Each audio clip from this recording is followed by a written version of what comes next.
మరి అవి నోరు తెరిస్తే మీకు కారు పాలన కావాలా, బుల్డోజర్ పాలన కావాలా, ఏ పాలన కావాలి అని అవి బిఆర్ఎస్ కోళ్ళేగలు లెంకలు కొడుతున్నాయి కదా తాత.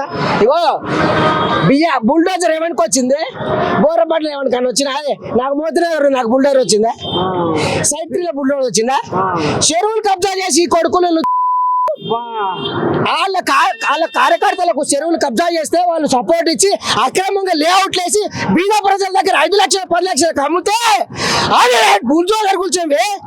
ఏడకొచ్చుడు హైడ్రా ఎవరింటికి వచ్చింది హైడ్రా?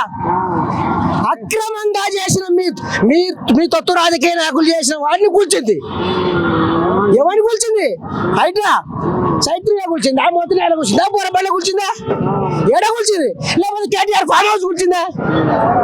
మీరందరూ బాగానే ఉన్నారు. హైడ్రా అనేది ఇవాళ సున్నం చెరువు ఉంది చూడిపో, ఇప్పుడు ఆడ బతుకమ్మకుంటా ఉంది చూడిపో.